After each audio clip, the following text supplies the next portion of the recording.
वेद बातमीचा, लढा सत्याचा, निर्भीड पत्रकारितेचा, राजकारणातील महत्त्वाच्या बातम्यांच्या अपडेटसाठी आजच आपल्या YouTube चॅनेलला क्लिक करा. नमस्कार, आपण पाहत आहात वेद बातमीचा.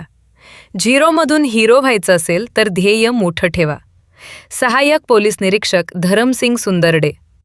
सोनेवाडी येथील जिल्हा परिषद शाळेत 7वीच्या विद्यार्थ्यांच्या निरोप समारंभात सुंदरडे यांनी मार्गदर्शन केले. जिद्द, मेहनत आणि चिकाटीच्या जोरावरच यश मिळते, असे सांगत त्यांनी छत्रपती शिवाजी महाराज यांचा आदर्श ठेवण्याचे आवाहन केले.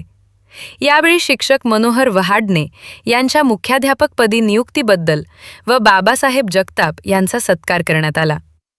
मराठी शाळेतील विद्यार्थी कुठेही कमी पडत नाहीत, असा विश्वास मान्यवरांनी व्यक्त केला.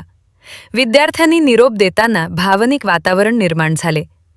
कार्यक्रमाल्यावेळी सरपंच शकुंतलाताई गुडघे, सरपंच संजय गुडघे, मुख्याध्यापक महेंद्र रहाणे, पोलीस पाटील दगू गुडघे, धर्मा जावळे, निरंजन गुडघे, किशोर जावळे, आबासाहेब जावळे, चिलू जावळे, कर्णा जावळे, बबलू जावळे, योगेश जावळे, अर्जुन जावळे, यमाजी जावळे, शाळेचे शिक्षक विलास गवळी, चंद्रविलास गव्हाणे, अनिल पराड, सुरेश धनगर, बजरंग भागवत, शिक्षका कविता पानसरे, दीपक जावळे, हेमराज जावळे, लक्ष्मण जावळे, योगेश जावळे, चिलिया जावळे, शिवाजी दहे, शशिकांत चव्हाण, गजाराम गुडघे आदी उपस्थित होते.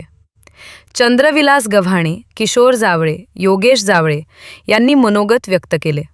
सूत्रसंचालन निकिता माळी व संचिका मिंड यांनी केले, तर आभार विलास गवळी यांनी मानले.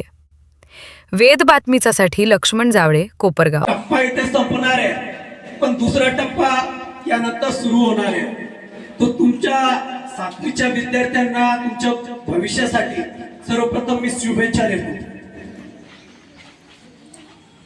आता सरांनी सांगितलं, यापूर्वीचे जे प्रमुख अतिथी होते त्यांचं भाषण मी ऐकत होतो. त्यांनी सांगितलं की ते पण जिल्हा परिषदेचे विद्यार्थी होते.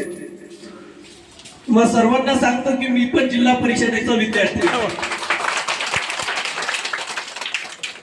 आणि विशेष म्हणजे मी खूप लांबचा नाहीये, तुमच्या जवळचा तालुका आहे वैजापूर.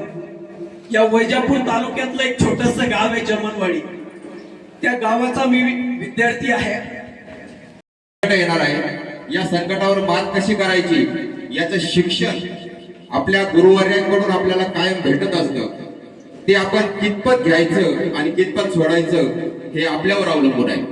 खरं तर आल्यावरती जेव्हा हे सुविचार धन वाचलं, तर एवढं सुविचार धन जरी तुम्ही आज या शाळेतून घेऊन गेलात तर आयुष्यात तुम्ही नक्की काहीतरी करून जाणार ही माझा